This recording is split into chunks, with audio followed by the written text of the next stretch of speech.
Es un gusto para nosotros tenerle entre la congregación de Sembra de Vida. Esperamos que más que el programa usted conozca gente, pueda conocer personas. Estamos aquí para servirle. La iglesia no es sus programas, la iglesia somos las personas, y quisiéramos que usted conociera a mucha gente a quien Dios está transformando. Hemos estado platicando los domingos anteriores sobre esta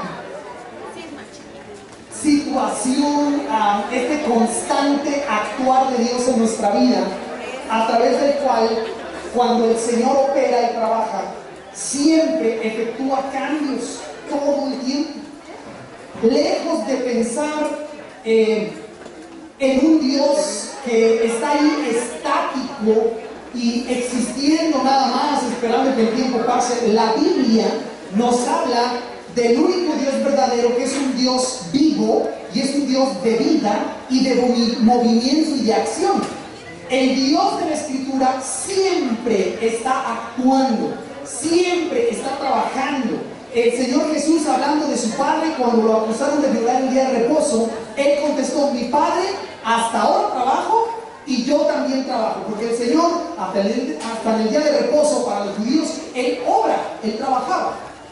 Y esta idea de un Dios que está siempre con planes, con cosas nuevas, con gente a quien ama y quiere alcanzar, tiene a su lado a la iglesia, a su iglesia, que somos nosotros. Y lo que hemos estado aprendiendo es cómo el Señor, siempre que va a hacer algo, siempre que va a obrar, y como siempre lo hace trabajando, requiere que su iglesia sea la que se mueva.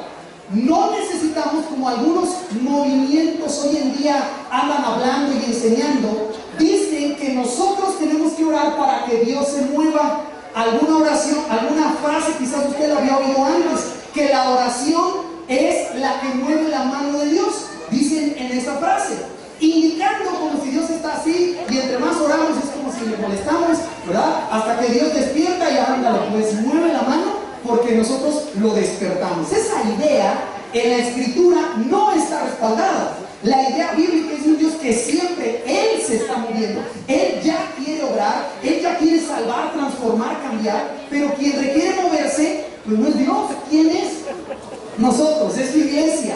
Es la gente, su pueblo, los que estamos siguiéndole, somos los que en toda la Escritura teníamos que hacer los cambios para adecuarnos a la obra de Dios. No era un Dios que se adecuaba a mi vida. Ya vino en Cristo para salvarme, se hizo como uno de nosotros para transformarnos, pero ahora que nos ha invitado a caminar con Él, a nosotros nos toca cambiar. ¿Qué aprendimos la semana pasada? Que nadie que quiere seguir a Cristo de cerca, que quiere caminar con Él, se puede quedar en el mismo lugar donde está. Nadie. Necesitamos hacer cambios. Así que si la semana pasada hubo una palabra que repetimos un montón, ¿cuál fue? Cambios, ¿verdad? Cambios. Y vienen los cambios. Y esta mañana pasaron los sugieres aquí con unos canastos, y usted y yo nos paramos y entregamos nuestras ofrendas. Es un cambio. Quizás usted está sentado en otro lugar. Es un cambio. Posiblemente usted cambió el día de hoy su rutina que habitualmente tiene el domingo. Pero lo interesante de este asunto es que muchas veces, cuando nosotros observamos el caminar del Señor y su pueblo que lo sigue, donde aprendimos que la gente o los pueblos se atoran, es en el momento de hacer los cambios. Porque nos sucede, hermanos, que a veces, si somos honestos, no queremos cambiar. No nos gusta cambiar, especialmente si hemos adquirido un lugar, un estado, una condición en la que ya nos habituamos.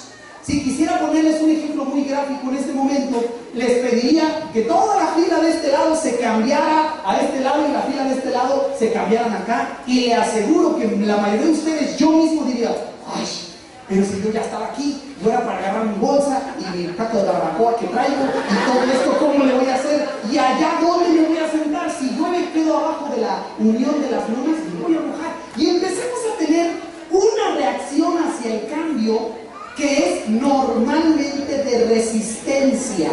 Un ejemplo: todos ustedes sienten esa incomodidad ante el cambio cuando ustedes en sus ritos de Navidad, en sus costumbres o tradiciones de Navidad, alguien llega y les cambia la jugada, ¿no? Algunos de ustedes tienen la costumbre de comerse 12 uvas en el año nuevo.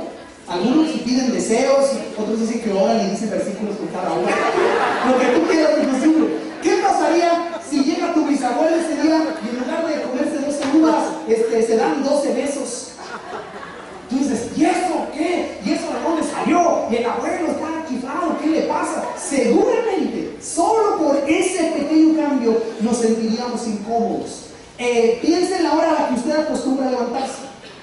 No la diga en voz alta, pero a la hora que acostumbra a levantarse. ¿Qué pasa si hubiera necesidad de un cambio y usted tuviese que levantarse una hora antes? A ver, dígame qué pasaría. Seguramente algunos pierden su carácter cristiano durante el día porque se levantaron temprano y ya no es santidad, ya no alcanza el tiempo de sueño para la santidad. Ese cambio nos pega aún 15 minutos antes. Si tu hermano por ahí te hizo la broma y cambió la alarma y la puso en otro horario, nos molestamos porque estamos habituados a ciertas rutinas. Tienes tu cepillo de dientes en un lugar específico. Si llega alguien y lo cambia y lo pone en otro lado, ya te sacó de la rutina. Y ese cambio muchas veces nos cuesta trabajo. Quiero enseñarle a usted por la escritura algunos principios que tú y yo podemos aprender para cambiar. Los más sencillos, voy a explicar. Los más sencillos, los cambios más fáciles son los que se imponen de forma externa y tú simplemente te adaptas. ¿Verdad? Esta semana llovió mucho y el metro va más lento, simplemente te adaptas, ¿sí o no? ¿O alguien se salió y se fue caminando por las vías? Te adaptas, simplemente. Hay un montón de agua, tú ibas a salir a cierta hora y el aguacero no te deja salir, te adaptas. Si no te adaptas, te enojas, ¿no? Y te frustras. Te tienes que adaptar a esos cambios. Pero ¿qué pasa con aquellos cambios que son más difíciles? Con aquellos cambios que son los cambios que se deben de dar a nivel de nuestro corazón. Y aquí me quiero referir, aunque vamos a estudiar el principio para hacer los cambios bíblicamente, me quiero referir específicamente a algunos de nosotros que cuando venimos a Cristo, Él cambió y transformó ciertas cosas. Y fueron notables. La gente que nos conoce se dio cuenta y ahora te peinas desde que eres cristiano, ¿verdad? Oye, mira, ahora ya no fumas o ya no dices groserías. Pero ¿qué pasa con aquellos cambios que no suceden? ¿Qué pasa con aquellas cosas en tu vida y en la mía que estamos conscientes que hay que cambiarlo y tenemos ganas de cambiarlo, pero no suceden esos cambios? ¿Qué onda con eso? ¿Cómo le hacemos? ¿Qué dice la Biblia? Vamos a empezar, vamos a hacer un tour en la Biblia y nos vamos a sentar, vamos a caminar por varios pasajes y nos vamos a sentar en dos pasajes de la Biblia que nos van a ayudar a contestar estas preguntas. Muchas gracias. Y en su Biblia, abriéndola primero conmigo en 2 Corintios 5:17, muchos se lo saben de memoria. Este texto dice, si alguno está en Cristo, nueva criatura es. Es decir, ha sido hecho nuevo. Las cosas viejas pasaron y aquí todas son hechas nuevas. Entonces, la Biblia nos habla de una transformación en la naturaleza de la persona que ha nacido de nuevo. Se le llama regeneración, nacer de nuevo. Cristo te hace otra persona. Pero la realidad del asunto es que al hacernos otra persona, que es una persona nueva, real, verdadera, creada conforme al Señor, en justicia y santidad, verdad, al mismo tiempo mantenemos otra naturaleza que es la heredada de Adán, que la Biblia le llama la carne o el viejo hombre. Y están allí las dos. Y la nueva es la que causa que tú quieras cambiar. Dios pone en ese corazón que ama al Señor y quiere la palabra el anhelo de cambiar. Pero la otra naturaleza, la vieja o el viejo, depende de cómo se le aplique a usted, estorba. Entonces, ¿cómo le hacemos para vencer los obstáculos que encontramos cuando queremos cambiar? Debo explicar, como decía, que si el Señor hace cambios en tu vida, ese cambio que Él ha hecho no termina hasta que tú y yo lleguemos a su presencia. Es decir, la vida cristiana es una vida de cambios constantes. Tienes que estar cambiando. Sí tienes que ser diferente. No hay en la Biblia la idea de una persona que conoce a Cristo y se queda como está toda su vida, hablando con majaderías y con el corazón lleno de orgullo y envidia y con odio, pero es cristiano. En la Biblia no está la idea de una persona que se queda todo el tiempo así. Está la idea de alguien que es durante algún tiempo, cuando es bebé en Cristo o carnal, está en esa condición. Pero prácticamente la mitad del Nuevo Testamento está escrita para ayudarnos a entender que un cristiano debe madurar, no se debe quedar así, o sea, debe cambiar, transformar. Entonces, ¿por qué a veces nosotros no queremos hacer cambios? Primero, porque en muchas ocasiones no sabemos, no tenemos el conocimiento de a qué o hacia dónde vamos a cambiar. Es decir, oímos que tenemos que cambiar y que tenemos que cambiar y que hay cosas que no deben ser igual, pero no sabemos cómo se debe ver. O sea, nos falta conocimiento. Si le decimos que senda de vida va a cambiar, a veces nos resistimos porque no tenemos la información de en qué consiste ese cambio. No sabemos qué se hace, quién lo hace, si va a salir gente a la nueva iglesia, quién se va a ir, me van a correr a mí, o me van a mandar, o me van a invitar, o me van a dejar. Yo me quería ir y ahora no me quieren llevar. Y a veces la falta de información no nos deja hacer los cambios que son necesarios. A veces nos preguntamos, hermano, ¿por qué allá? Y algunos de ustedes se pueden resistir al cambio de plantar una nueva iglesia. Preguntamos, hermano, ¿por qué allá? ¿Por qué no la plantamos en el 40? ¿Para qué vienen en el 36? ¿O en el 38? ¿Como hermanito? Algunos se pueden preguntar eso, ¿por qué no en el norte o en el este? Y la falta de información puede ser una razón para que tú y yo nos resistamos a los cambios que Dios mismo quiere hacer. Segunda, puede ser desconfianza, es decir, la falta de fe en que ese cambio que se está efectuando sea realmente la obra de Dios. ¿Qué tal si Alejandro trae una idea rara y quiere poner otra sucursal, no? ¿Qué tal si Daniel está haciendo por su lado el asunto? ¿Qué pasa si los líderes se equivocaron? La falta de confianza, la falta de fe en la obra del Señor, en lo que Él está haciendo, nos va a hacer naturalmente que resistamos cualquier tipo de cambio. Nos preguntamos si será la persona adecuada. Y yo sé que algunos de ustedes que conocen a Daniel saben que es la persona correcta, y otros pueden estar convencidos que no es la persona correcta, y eso les puede hacer resistirse al cambio, resistirse a la posibilidad de reunirse en otro lado, bajo otro techo, con otro pastor. Hijo, ese cambio no, porque no estoy seguro que la obra, el líder que va adelante sea realmente algo de Dios. Es la decisión correcta, es el tiempo correcto, es la manera correcta. Entonces, toda esta desconfianza puede causar que cuando viene el momento de avanzar con la nube, como aprendimos la semana pasada, nos detengamos y nos quedemos allí atorados. Y usted tiene que tener cuidado de estas dos que menciono. Pero hay una que nos empieza a llevar un poquito más a lo que es la raíz más común de por qué nos resistimos a cambiar. Y puede ser, y a esta le quiero pedir que usted lo piense, puede ser que como Jonás, yo no quiero hacer cambios en mi vida para la plantación de esa nueva congregación, sencillamente porque no me interesa la gente que está en Chicolopa. Eso se llama apatía. O sea, es el pensamiento de ¿para qué vamos allá si aquí estamos bien? Es el pensamiento apático con una raíz egoísta de que ¿para qué? O sea, ¿para qué voy hasta allá si nosotros ya somos salvos? Yo ya conozco a Cristo, ¿para qué me preocupo por los demás? Oí a un pastor decir que el asunto de las misiones era una gastadera de dinero.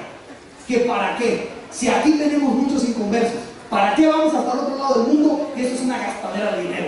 Híjole, revela muchas cosas, ¿no? Ese comentario, el asunto del dinero y el asunto del corazón de aquellos que se están perdiendo allá, que simplemente no hay carga. Entonces usted tiene que tener cuidado que cuando hablamos de plantar una nueva iglesia y que usted va a tener que hacer cambios, dejar de solo asistir a la iglesia y empezar a ser parte del liderazgo de los que sirven, de los que enseñan, de los que cuidan, de los que ministran, tocan, predican, etcétera, etcétera. Cuando estemos hablando de eso, tenga precaución de no decirle a Dios no, porque usted no le importa la gente. Eso realmente va a un asunto directo al corazón.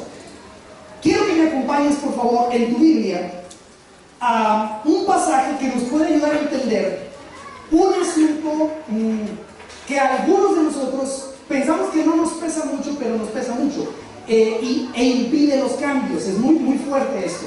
Marcos, por favor, ve el Evangelio y te voy a platicar. Este es uno de los primeros pasajes en los que nos vamos a estacionar un momentito para ver qué nos enseña la Escritura. En Marcos, capítulo 7, Evangelio de Marcos, capítulo 7. Y déjenme preguntarle, ¿quiénes de ustedes, mientras llegamos a Marcos 7, se consideran que son tradicionales o tradicionalistas?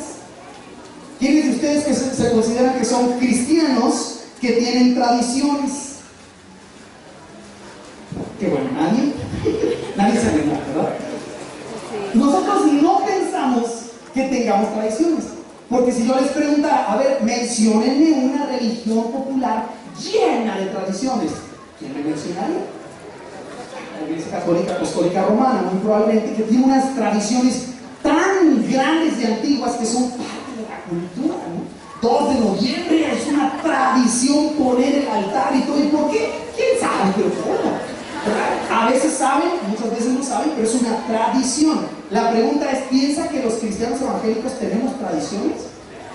Sí las tenemos, pero son diferentes. Por ejemplo, este es un ejemplo nada más. Los cristianos acostumbran reunirse los domingos a las 10, entre 10 y media, 11 de la mañana, todos los domingos. Se reúnen, cantan, se paran, se sientan, se hincan, se saludan, toman café, estudian o oyen la Biblia, oyen a uno que está bla bla bla bla bla hablando y se van. ¿Y el otro domingo? No sé. ¿Y el otro domingo? ¿Otra vez? Ahora, ¿qué es lo interesante? La tradición no cambia el corazón. Lo que cambia el corazón es la palabra viva de Dios. Entonces, usted haga sus cuentas. Si usted está viniendo a senda de vida, 1, 2, 3, 5, 10, 15 domingos, al año hay 52 domingos, haga su cálculo, cuántos domingos lleva aquí, y su corazón no está siendo transformado, entonces usted tiene una tradición de venir los domingos a senda de vida. Se llama también religión. ¿Por qué estoy diciendo esto? Porque usted tiene que tener cuidado de que no sea la tradición lo que le impida hacer el cambio en su vida que Dios quiere hacer. Marcos 7, una historia clarísima, la vamos a estudiar juntos. Vean lo que dice la palabra. La frase inicial es lo que contamina al hombre. Dice el verso 1: se juntaron a Jesús los fariseos y algunos de los escribas que habían venido de Jerusalén. Aquí le están echando la batería pesada a Jesús, ¿sí? O sea, lo quieren atacar y le traen a los meros gruesos de los fariseos de Jerusalén, ¿okay? Y entonces dice, los cuales, viendo a algunos de los discípulos de Jesús comer pan con manos inmundas, esto es, no lavadas, los condenaban. Ahora, déjenme explicarle a qué se refiere aquí. Cuando dice manos inmundas, no se refiere a las manos sucias que tienen bacterias, ¿ok? Porque en esos días ni sabían que había bacterias. Sabían que había una relación entre las manos sucias, la comida y la enfermedad. Manos sucias, como corro al baño. Manos sucias, como habían hecho ya desde hace muchos años esa liga, pero no entendían de las bacterias, microbios y todas las cosas que le usan las manos. Cuando se refiere que comían el pan con manos inmundas, se refiere a que los discípulos no habían hecho todo el rito de lavamiento de las manos para la purificación espiritual que se había establecido en la tradición de los ancianos. Tenían, hermano, una serie de costumbres tan complejas sobre el lavado de las manos que hay tomos completos sobre cómo se debía de hacer eso. La más conocida, no se saben los detalles, pero la más conocida era una serie de 6 tinajas con agua, donde se lavaban una vez con una medida específica que era el equivalente a un cascarón de huevo y medio de agua. Y no podía hacer más, no podía hacer menos. Y luego tenían que echarse la mano derecha y luego a la izquierda, 1 o 2 veces, y luego pasar a la segunda tina, 1 o 2 veces, y luego a la tercera tina otra vez, la cuarta, y ya que llegaban acá, estaban estaban limpias las manos, pero no por el agua, ¿me entiende? Su entendimiento era que estaban puras. Los discípulos llegaban y como buenos le limpiaban las manos y a comer. No siguieron el rito. Probablemente se enjuagaron las manos por asuntos de que el Levítico hablaba de que sí, lávense las manos, hasta ahí. Pero los ancianos le habían puesto toda una serie de tradiciones. Entonces, cuando los fariseos ven que los discípulos no comían lavándose las manos como ellos, dice, los condenaban, les atacaban. Versículo 3 nos explica, porque los fariseos y todos los judíos, aferrándose a la tradición de los ancianos, si muchas veces no se lavan las manos, me dicen, no comen. Hay la historia de un rabino que lo tenían preso. Estaba en la cárcel y le daban un cachito así de agua y un pan cada día. Y este rabino, con tal de no ofender al Señor, ¿sabes qué hacía con el agua? Se lavaba las manos con el agua y murió de sed, antes que quebrar el mandamiento de los ancianos. Así de celosos eran, así de convencidos estaban que era imposible comer sin lavarse las manos toda esa gran cantidad de veces. Entonces dice el texto, volviendo de la plaza, nos sigue explicando Marcos, verso 4, y volviendo de la plaza, si no se lavan, no comen. Porque imagínate que quién sabe qué tanta gente inmunda ha de haber andado allá en la plaza.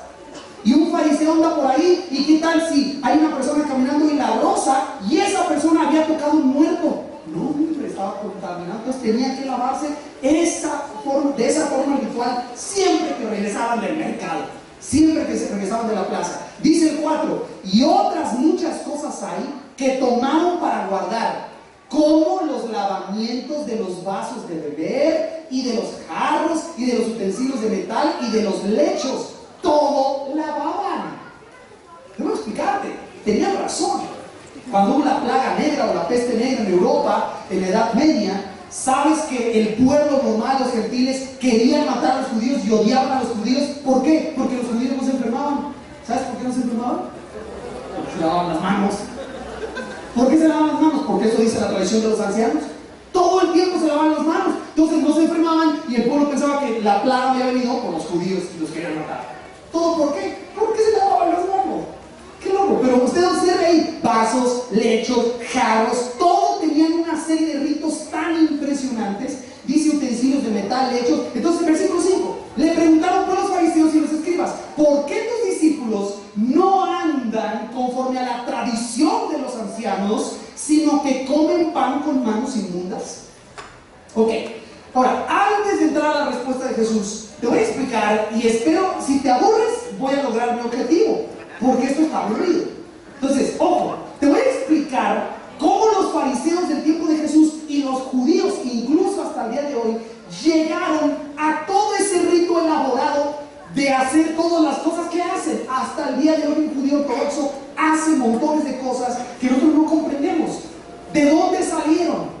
En la Biblia, que es la Torah, se habla de un lavamiento de manos para purificación para los sacerdotes. Es todo lo que dice. Pero los judíos tenían una serie de maestros y crearon algo que se llama la Mishnah. La Mishnah eran unas reglas puestas y enseñadas a la gente para evitar violar la ley. Entonces, para que no violen la ley, tienes que hacer todo lo que dice la Mishnah. Pero encima de la Mishnah crearon algo que se llama la Gemara. La Gemara es un libro que explica la Mishnah, ¿sí? Y la Mishnah te explica cómo puedes evitar romper la ley, la Biblia, la Torah, los 5 libros de Moisés. Entonces, si quieres agarrar la onda a la Torah, tienes que estudiar el Mishnah. Pero para que puedas entender el Mishnah, tienes que estudiar el Gemara. Luego llegaron un grupo de sacerdotes y fariseos de la zona de Jerusalén y crearon algo que se llama el Talmud, que es una explicación del Mishnah y la Gemara. ¿Vamos bien?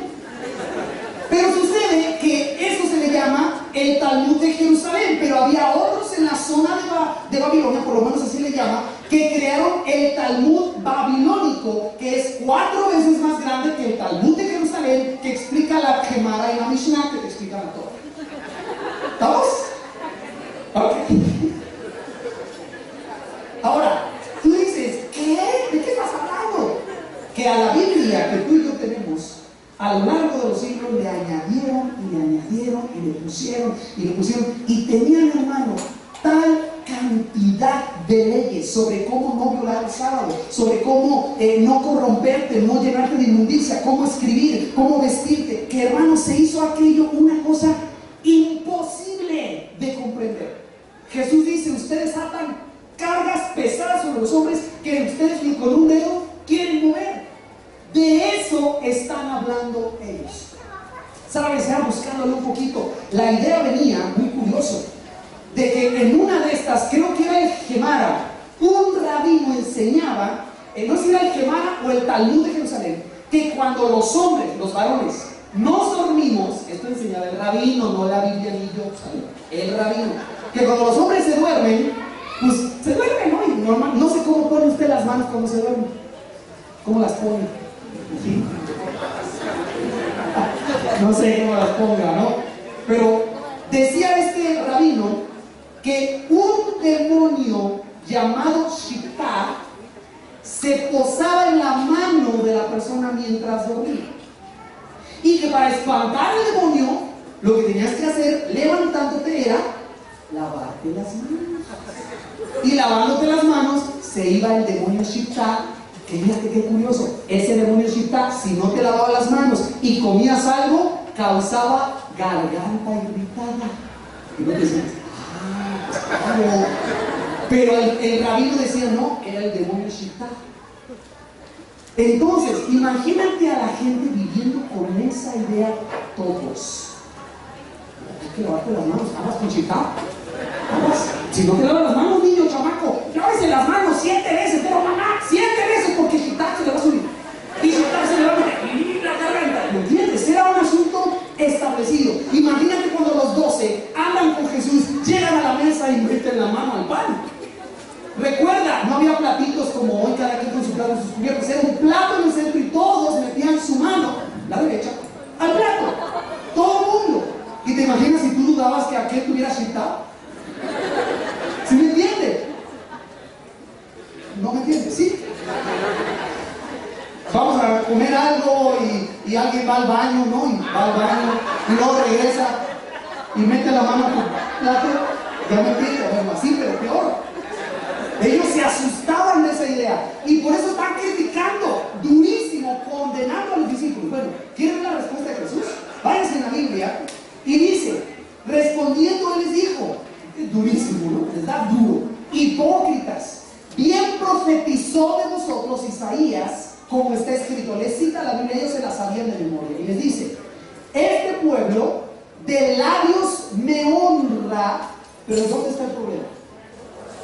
Mas su corazón está lejos de mí. Y Jesús está diciendo con la autoridad del Espíritu Santo que lo que escribió Isaías para su pueblo en ese tiempo también se aplica en este instante, dice Jesús, para ustedes fariseos. Así les dice él. Bien profetizó de vosotros el profeta Isaías. Este pueblo de labios me honra, mas su corazón está lejos de mí. Pero de labios, de afuera, en apariencia, todo se veía bonito. En otro lugar, en Mateo 23, si usted quiere ver los siguientes rounds de Jesús contra los fariseos, lea Mateo 23. Les da una arrastrada, hermanos. Hipócritas, sepulcros blanqueados. Ustedes lavan el vaso por afuera, pero por dentro está lleno de inmundicia y de gusanos. No, les da duro. ¿Por qué? Porque por sus tradiciones habían aprendido a hacer lo que se veía bien por afuera, pero adentro, acá, serían iguales. Y Jesús dice hasta peor, porque le llama, como Juan, generación de víboras, serpientes. En el verso 7 está una frase que cuando yo la leo y hasta ahorita no lo leo y me simbra. Porque el profeta dice, pues en vano me honran. ¿Qué quiere decir vano? ¿En balde? ¿Qué más? ¿Sinónimo? ¿En vano? vacío, mandamientos de hombres. Y claro, usted lea la Mishnah, el Gemara, el Talmud 1 y el Talmud 2 y lea todo eso, y todo lo que va a ver es esto. El rabino Gilel enseñó en el año tal que esto y esto se debe de hacer. El rabino Gilel enseñó que si te rascas un piquete de mosca, violas el sábado. El rabino no sé qué enseñó que no puedes traer una aguja y un botón aquí porque te dan ganas de coser en el día de reposo y lo vas a violar. En serio. El rabino fulano enseñó que al amarrarte los zapatos tienes que empezar con el derecho y luego irte al izquierdo, pero no terminar al izquierdo, luego vas a hacer el derecho y luego regresar con el izquierdo. ¿Y qué pasa si tus zapatos no tienen agujetas? Otra ley para eso. Pero siempre vas a oír el rabino, el rabino, el rabino, el rabino, el rabino. Por eso cuando Jesús enseñaba decían, este enseña como quien tiene autoridad y no como los escribas que se la pasan repitiendo los que otros dicen los mandamientos de hombre. Pero estos hacían los mandamientos de hombre y los ponían como mandamientos de Dios. Y tan clavados estaban en eso que lo más importante, el cambio de corazón, se les olvidó. Entonces, tú imagínate, si viene Jesús y le dice a un hombre, levanta tu lecho y anda, y era día de reposo, con razón se enojan tanto que quieren matar a Jesús. ¿Por qué? Porque Jesús está en sus cabezas violando el día de reposo. Cuando Jesús lo que está haciendo es, estoy teniendo misericordia, aprendan lo que significa misericordia quiero, y no sacrificio, y después vayan y hablen, dice Jesús.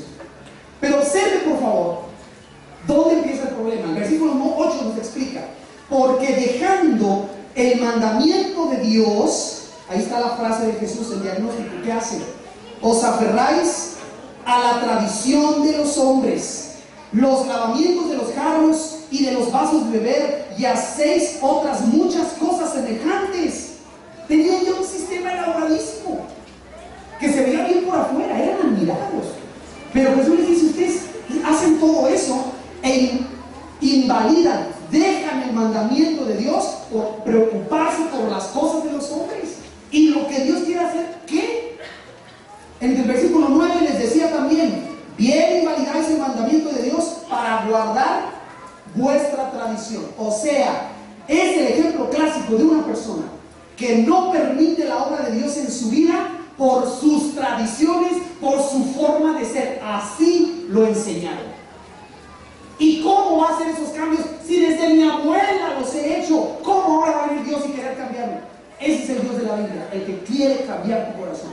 Un ejemplo muy sencillo. Algunos de ustedes traen todavía en su cartera una estampa de una imagen. Puede ser, no me refiero a tu credencial de lector de una imagen, me refiero a la imagen de un santo que tú crees que te va a dar protección. ¿Por qué? Porque tu abuelita, que en su santa gloria la tenga el Señor, me la regaló. Mi hijo, te doy, y le dio un beso, le hizo ahí unas señales, le echó sal y agua y te la entrega. ¡Wow! Esto es sagrado. La pusiste en tu cartera, o la puso tu padre en la cartera y tu padre te la heredó a ti. Y no se deshacen de esos ídolos. ¿Por qué? Pues porque es la tradición. Así lo hemos hecho. Ese es el ejemplo más sencillo. Los ejemplos más complicados son cuando en lugar de tener ese tipo de cosas, o en lugar de acostumbrarnos a todavía echar sal para atrás, ¿no? ¿Le ha pasado que se le tira la sal y echar sal para atrás? No pasa por debajo de la escalera, no rompe un espejo porque son 7 años de 10 no se enciende de vida, se rompe mucho. Con esas supersticiones. Esas cosas son sencillas. ¿Qué pasa cuando usted piensa que por venir, por sentarse en una iglesia cristiana, usted está honrando a Dios, aunque su corazón sigue hablando? ¿Qué onda con eso?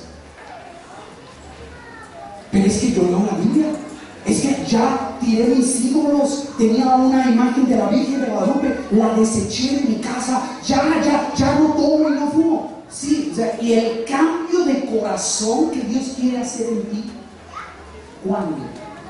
A veces impedimos ese cambio porque decimos, no, pues yo ya vengo a la iglesia, no tomo, no fumo y hago lo correcto y ya.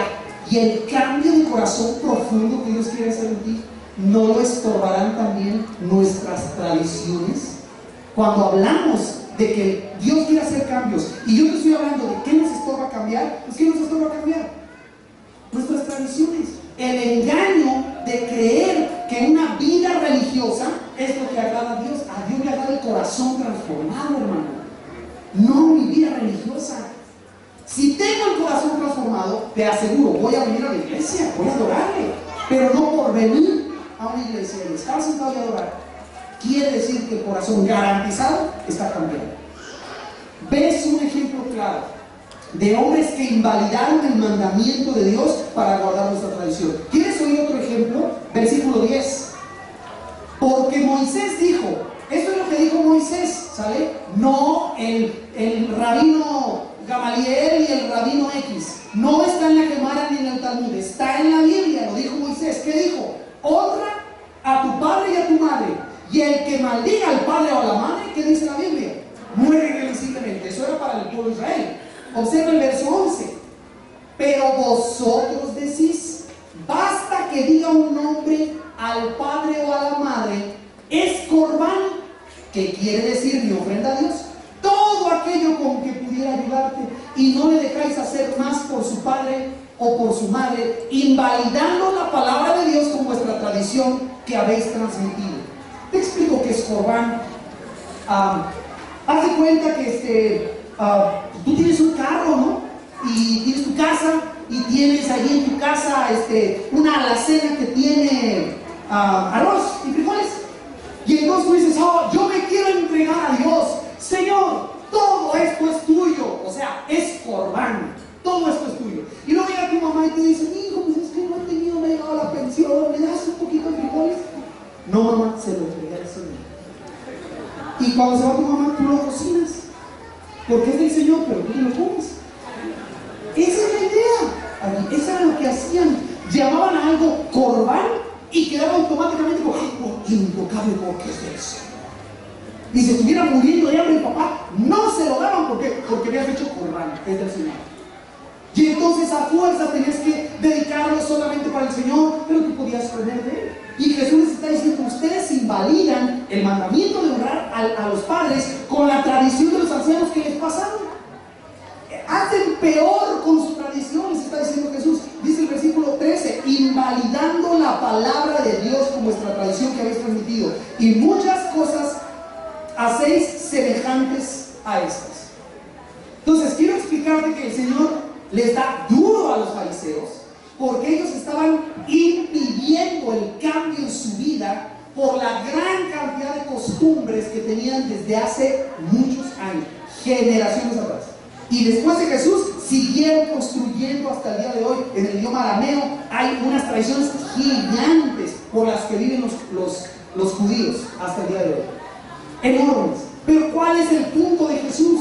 El punto de Jesús es una orden sencilla de honrar a Dios con nuestro corazón, y el hombre la disfraza con los labios, con lo que hace, con las costumbres y las tradiciones, siempre y cuando nadie se dé cuenta que yo sigo siendo el mismo. Yo sigo mal. Y somos inteligentes, diga, de veras, somos muy inteligentes. Aprendemos a hacer las cosas que otros esperan que hagamos para que no se nos note el problema del corazón. Le disfrazamos, pues. Nos lavamos muy bien las manos, hasta 7 veces, con tal que parezca que todo está bien. Y eso es lo que quiero explicarte. El Señor Jesús corta, quita todo eso y le dice a la gente, a ver, ¿sabes qué es lo más importante? Cuando le preguntan, Señor, ¿cuál es el principal mandamiento? ¿Sabes qué tenían en mente? No tenían los 10.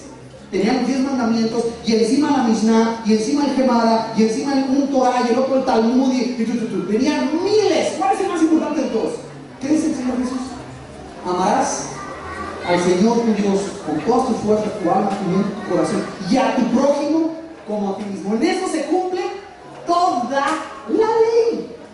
Pero qué fácil sería clavarte, concentrarte, hacerte especialista en el lavado de manos, para que vean qué bueno eres lavándote las manos y no se note que no amas a Dios con todo tu corazón. Se puede uno hacer bueno en eso, pero la Escritura, hermano, nos habla claramente de que una persona que viene a Jesucristo, Dios la hace una nueva criatura. Las cosas viejas pasaron, todas son hechas nuevas. Debes de cambiar. Entonces, haz un examen. ¿Qué opinas? Hazlo ahorita. Te desafío que hagas un examen. ¿Qué tanto de lo que hacemos en Senda de Vida, nuestras reuniones, nuestra música, el pastor hable y hable y hable, qué tanto realmente de eso sirve para transformar tu corazón? Y debo decirte algo, y se lo digo a los líderes: si no estamos haciendo bien esto, hermano, tenemos que reconsiderar el asunto, porque se trata de cambiar el corazón de la gente, ¿sí o no? El corazón es muy importante, ser diferente, que cambies, que se note. Te dije dos pasajes, acompáñame al segundo y con esto vamos a ir cerrando. Efesios, si eres tan amable. Efesios capítulo 4 retrata de una forma clara el cambio que el Señor espera que se dé.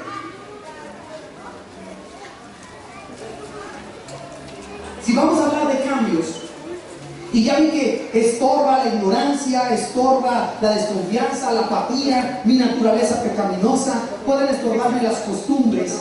¿Dónde empiezo para hacer un cambio genuino? Efesios 4, si me haces el favor de abrir tu Biblia allí, este pasaje es bien importante. Y quiero referirme insistentemente a aquellos de ustedes como yo, que tenemos áreas en nuestra vida que, hijo, estamos aquí, venimos, y ya nos vemos y las vemos iguales.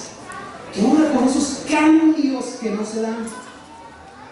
Efesios 4, a partir del versículo 22, nos enseña todo desde el 17 en adelante, pero por el tiempo me tengo que saltar los primeros versículos, son fundamentales, pero les ofrezco una disculpa que me tenga que saltar. Voy al 22, Efesios 4, 22, hablando del cambio que se tiene que dar. Dice: en cuanto a la pasada manera de vivir, ¿qué tenemos que hacer?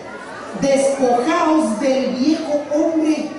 Ahí está su permiso para desechar a su viejo hombre, que en la dama se refiere a la vieja mujer, por supuesto. Despojaos del viejo hombre. ¿Qué tiene ese hombre? ¿Cómo es? Dice que está, ¿qué palabra usa el Señor? Viciado. ¿Qué significa viciado? Exacto, buena frase, echado a perder. Está tan mal acostumbrado que el viejo hombre no se puede cambiar. ¿Qué hay que hacer? A ver, vamos a ver de nuevo. ¿Qué hay que hacer con el viejo hombre? ¿Qué dice el texto? Despojaos. Noticia: el viejo hombre no se puede cambiar. Lo puedes enseñar a ser religioso, pero el viejo hombre no se puede cambiar. El viejo hombre, la solución de la Biblia es llevarlo a la cruz con Cristo y matarlo para que pierda su poder. Pero amaestrar al viejo hombre es como quererle enseñar, hermano, a un chango a ser como gallo, o que un chango se vista de seda. ¿Usted sabe el proverbio mexicano? Aunque la mona, la changa, se vista de seda, mona se queda. ¿Pero qué estamos cambiando? La vestimenta la vestimos de seda, pero sigue siendo mona. ¿Entiende la idea? El viejo hombre, aunque lo vista de cristiano, viejo se queda, no cambia. ¿Qué hay que hacer con él? Despojaos, dice el texto, del viejo hombre que está viciado conforme a los deseos engañosos, y aquí viene la palabra que le refería, y renovaos, cambiaos en el espíritu de vuestra mente. ¿Qué tenemos que hacer? Vestidos del nuevo hombre, creado según Dios en la justicia y santidad de la verdad. Entonces, nos está enseñando Pablo, para empezar, que para poder hacer cambios genuinos en nuestra vida, tienes que entender que el asunto está en tu corazón. No van a suceder los cambios por afuera primero. Van a suceder cuando yo decido despojar al viejo hombre, despojarme del viejo hombre. Muchos de nosotros estamos esperando años. Yo estoy esperando que el pastor cambie. Si el pastor cambia, yo me voy a entregar, hermano. Entonces nunca vas a cambiar si yo no cambio. Es que cuando mi marido cambie, yo voy a cambiar. Hasta que tu marido cambie. Necesitamos entender con claridad aquí, hermano, que la Biblia nos habla que el problema no es tu esposo, es tu vieja manera de vivir. Lo que está viciado con los deseos engañosos, de lo cual hay que despojarnos, renovarnos del espíritu de nuestra mente y vestirnos del Señor Jesucristo. Nos da Pablo un ejemplo claro. Mira, yo ahorita vamos a llegar a cosas prácticas, te voy a dar incluso hasta una receta si tú quieres para hacer cambios. Pero necesitamos entender que es un asunto del corazón. El versículo número 25, como ejemplo, miren, por lo cual, desechando la mentira, hablar verdad cada uno con su prójimo, porque somos miembros los unos de los otros. Entonces, nada más el primer versículo allí, muy simple. ¿Cuántos de nosotros, antes de ser cristianos, mentíamos y decíamos mentiras y andábamos con la mentira hasta la que se llama blanca, ¿no? Mentiras blancas. No hay mentiras blancas, son todas negras. ¿Entiendes? Pero decíamos mentiras. Nos convertimos a Cristo, venimos a la iglesia, leemos la misma Biblia, pero seguimos diciendo mentiras.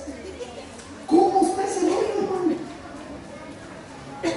Pregunto, ¿cómo se cambia el hábito de decir mentiras? Y yo sé que hay muchos que batallan con esto. Hasta en el que que no estoy y se oigan. Hermano, vas a abrir mañana, no, es que me enfermé. No es cierto. No se enfermaron. Mentiras en cosas tan simples. Según la Biblia, ¿qué debemos de hacer con las mentiras? ¿Disfrazarlas? ¿Qué dice? Dígame, ¿qué dice? Desecharlas, punto, se acabó, ya estuvo, no más mentiras. Entonces, ¿qué digo? La verdad. No, pero es que me van a descubrir, se van a dar cuenta. Esa es la verdad, ese es quien realmente es. ¿Me entienden? Hermano, ¿cómo estás? Dime los saludos. ¿Fuiste a tu célula? Sí, sí, no es cierto. No puedo, pero como si quieren ver espirituales, antes de ir, el Señor reveló que debía ir. No es cierto, no fueron. ¿Leíste tu Biblia, hermano, todos los días? Claro, sí, no es cierto, hermano. Fueron por Dorito o de otra cosa, no sé, ¿no? Pero mentimos. ¿Qué dice la Biblia sobre la mentira? Entonces, hay que desecharla. Entonces, desecho la mentira y decido hablar verdad. Pero hasta que tú no entiendas que tienes que hacer ese cambio y que el problema está en el corazón, que Dios no se interesa en que vengas a la iglesia, sino que dejes de decir mentiras. Hasta que no entiendas eso, no va a haber cambio. Y puedes venir a Senda de Vida y eres bienvenido toda tu vida. Pero si vas a seguir siendo un mentiroso, eso es una tradición, es una religión que no te está sirviendo. El Señor Jesucristo tiene el poder de cambiar la vida de una persona. Tiene el poder, el Espíritu de Dios de transformar la vida. Una religión no te hace nada. En el corazón no te hace nada. ¿Qué opinas? Para empezar, si tú tienes problemas con la mentira, ¿cuándo va a cambiar? ¿O crees que no, es que así he sido desde siempre, es que usted no sabe? De niño cuando lloré de mentiritas. No, siempre he mentido. Hermano, ¿y cuándo va a cambiar? ¿Cuándo va a cambiar eso? ¿Cuándo vas a empezar a hablar verdad? Tienes que entender que no se trata de ir a la cumbre, ir a tu célula y tomar una lección. Se trata de cambiar el corazón. Ese es el poder de Dios, cambiar el corazón. Ahí es donde está el Señor enfocado. Su poder quiere hacer toda tu vida nueva. Y Pablo nos está dando el ejemplo. Tienes que desechar al viejo hombre, vestirte de nuevo, renovarte en tu mente. Pero ¿cómo le hago? Para empezar, ¿dices mentiras? Deséchalas. Habla verdad, porque somos tu prójimo. Somos miembros del mismo cuerpo. Porque tienen necesidad de mentirme.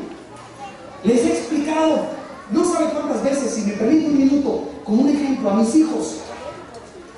Es más peligroso para tu vida mentir que reprobar una materia.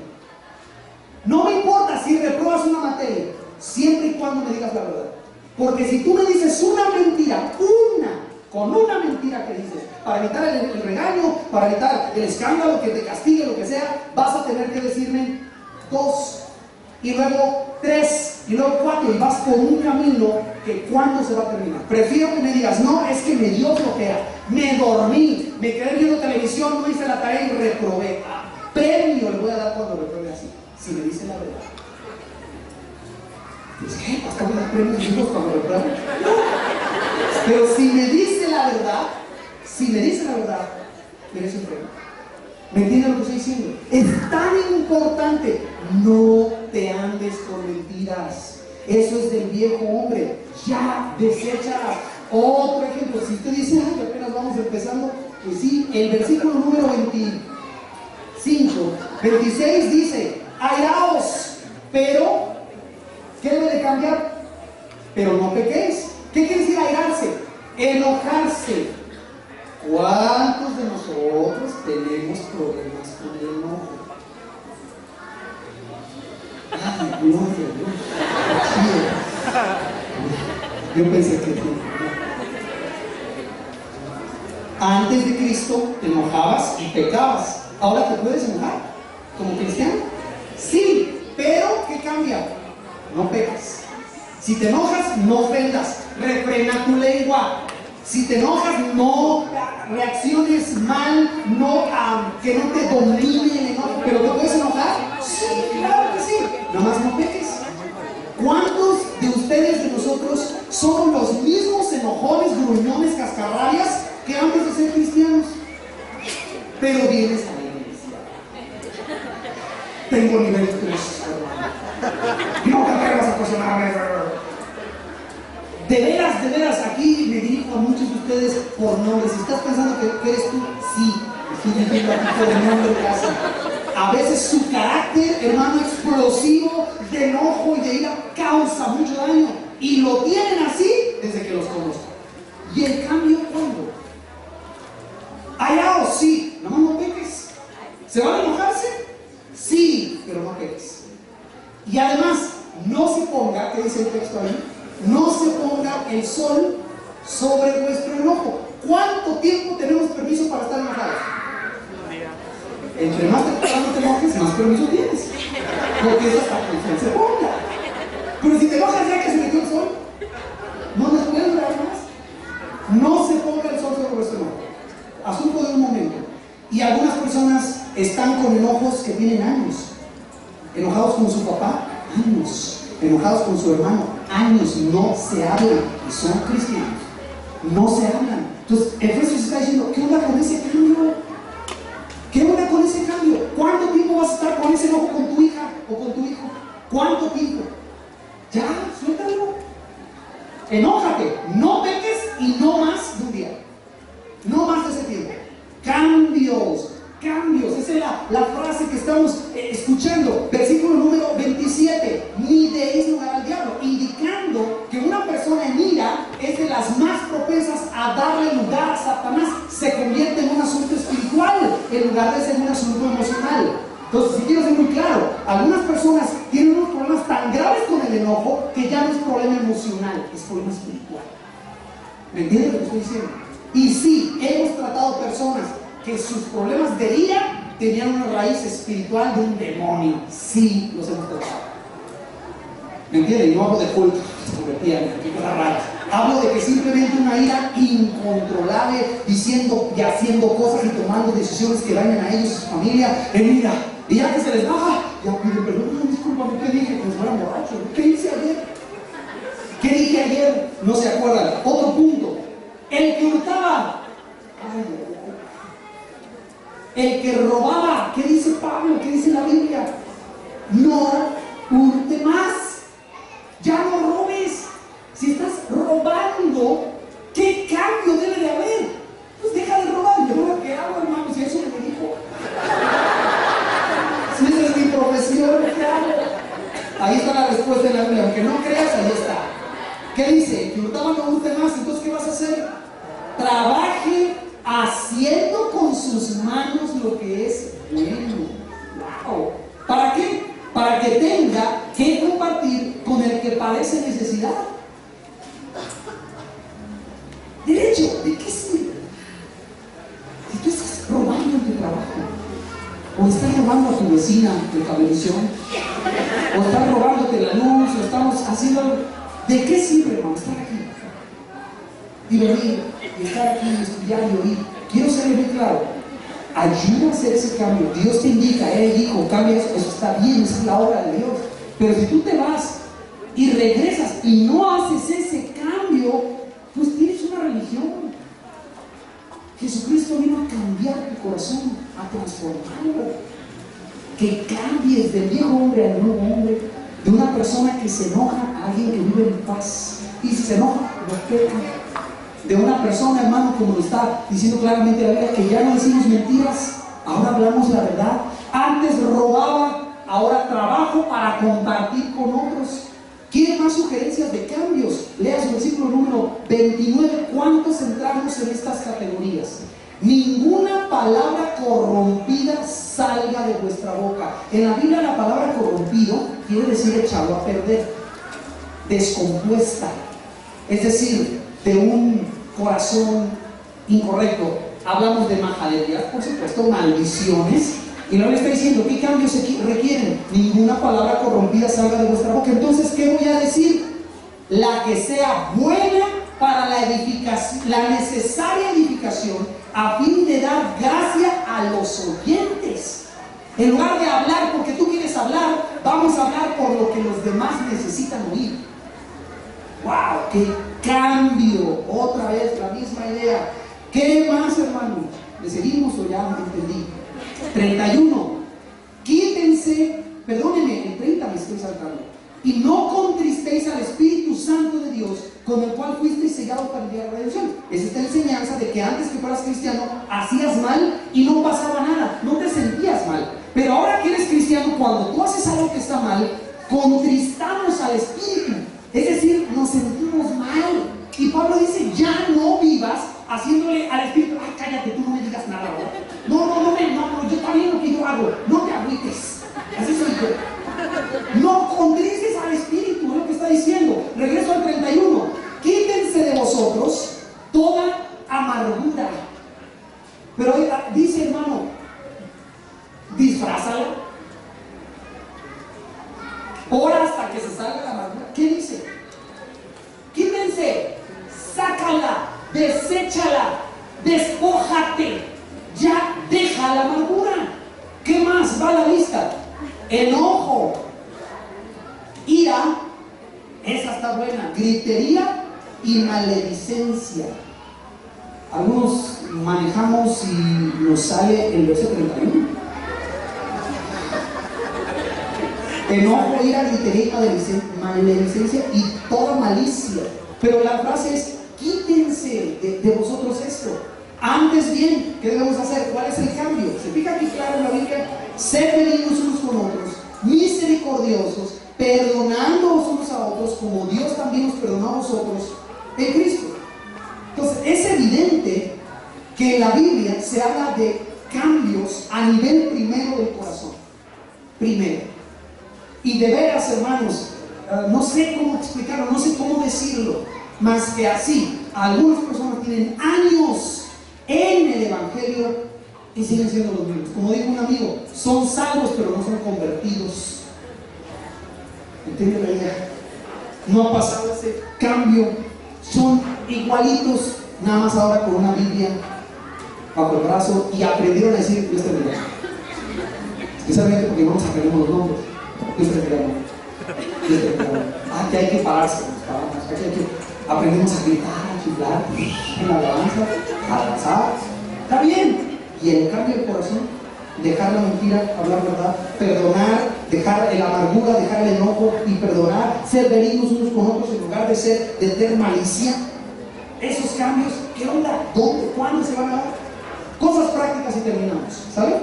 Hay 4 formas en las que tú puedes pensar en un cambio. En tu célula, este jueves o el día que vayas, las damas o las aplicaciones que ustedes tengan, cuando apliquen, sean honestos con una de estas 4. Te voy a explicar 4 formas sencillas en las que se puede entender el cambio. La primera es que para que empiecen a suceder cambios, necesitas empezar a hacer algo que no estás haciendo. Por ejemplo, si tú no estás orando tú solo con Dios, no en la iglesia, no antes de comer, no cuando vas a chocar el micro, cuando estás en tu casa, en tu cuarto, no oras, ¿quieres cambios? Empieza a orar. Busca una cosa que no estés haciendo y que necesites empezar a hacer. Eso va a empezar a producir cambios. Otra manera es, quizás, déjenme pensar cómo lo podemos poner, es hacer más de las cosas que ya estás haciendo, pero que ocupas hacer un poquito más. Esta primera es hacer algo que no estoy haciendo. Por ejemplo, si yo no oro, tengo que ponerme a orar.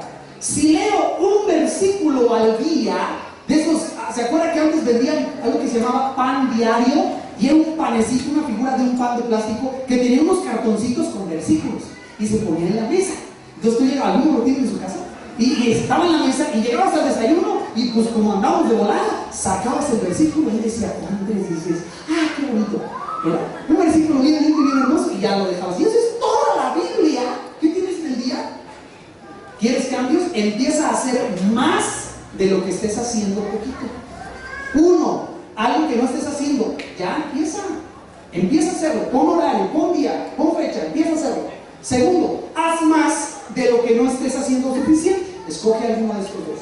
La tercera categoría sería aquella en la que dejamos de hacer cosas que definitivamente no deberíamos de estar haciendo. ¿La identifican? Estás haciendo algo que debes de dejarlo, no debes de estar haciendo eso. Párale, córtale, termine el asunto, deséchalo. Eso es lo que diría Pablo. Entonces, si tú hablas mentiras, no te estoy diciendo que digas una nueva o que digas más. Te estoy diciendo, deja las mentiras, ya estuvo. Decídete a hablar la verdad, que te conozcan como somos. Te vamos a amar porque eres nuestro cuerpo, dice la Biblia, como eres. Como eres te vamos a amar. En tu célula van a orar por ti, no te van a aplaudir el pecado, pero te van a amar. Empieza a hablar, deja de decir mentiras. La cuarta categoría podría caer en aquella de la que son cosas que no están mal, pero que si hicieras menos, te iría mejor. ¿Me expliqué? Uno, empezar a hacer algo que no estás haciendo y que para cambiar necesitas empezar a orar, leer la Biblia. Dos, hacer más de aquello que estás haciendo poquito. A lo mejor tú te reúnes en Senda Día una vez al mes. Ven más a las reuniones. No vas a célula, empieza a ir a célula. Tercer lugar, deja de hacer cosas que están mal. ¿Tienes alguna amistad con la que debes de cortar? ¿Algún hábito? ¿Estás adicto a pornografía? ¿Estás metido en asuntos de drogas? Termina con eso, deséchalo. Arrepiéntete. Pero la cuarta es esa categoría donde estamos haciendo cosas que no necesariamente están mal, pero que las estamos haciendo mucho, y si le bajamos, vamos a estar mejor. Por ejemplo, televisión. La televisión no es pecado, no es la caja del diablo, ¿okay? El contenido a veces sí es. Pero si tú estás viendo demasiado tiempo la televisión y quieres cambios, bájale al tiempo que ves televisión. Algunos de ustedes están casados con Facebook. Yo lo veo en sus estados. Se levantan, Facebook, salen del baño, ya salí del baño. Me volví a meter porque me quedo jabón aquí. Luego otra vez Facebook y luego van a comer y otra vez. No está mal el Facebook, el punto es que a veces hacemos demasiado eso y nuestra vida sigue igual. Bájale y empieza a hacer un poquito más de lo que está bien. Ay, hermano, yo voy a venir a la iglesia para cambiar. No, eso te ayuda. Estamos aquí para impulsarte, pero los cambios empiezan en tu corazón. Cuando empiezas a hacer algo que no estás haciendo, haces más de lo que debes hacer. Dejas de hacer lo malo o haces menos de lo que no te conviene. Estas son formas prácticas, sencillas. Entonces, vamos a la receta, vamos al asunto concreto, ¿va? ¿Qué cambio hoy es el más importante que Dios te está indicando que tú hagas? Uno. No vamos a decir, hermano, yo tengo 17 cambios aquí, 14 acá, 25 acá y 84. Si tú eres así, necesitas convertirte a Cristo. Estás muerto antes de su pecado. Pero uno, vamos a empezar con uno. ¿Qué cosa de los ejemplos que te mencioné, de las categorías que te mencioné, es el que más evidentemente Dios te está diciendo, hijo, ya es tiempo, haga eso? Hijo, deja de hacer aquello. Hijo, bájale aquí. Hijo, súbele acá, estás haciendo muy poco esto. O empieza a hacer aquello. Uno, escoge. Espero unos segundos. Yo sé que estás incómodo, no que acabe yo. Pero unos segundos, piensa. Un cambio. Uno.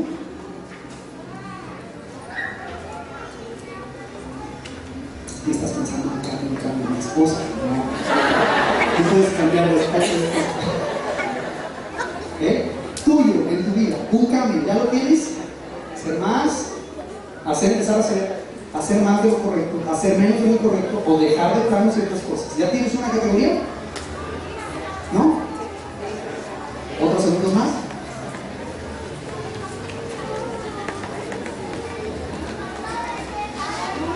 ¿Listo? Ok. Pregunta. ¿Cómo se va a ver tu vida cuando hagas ese cambio?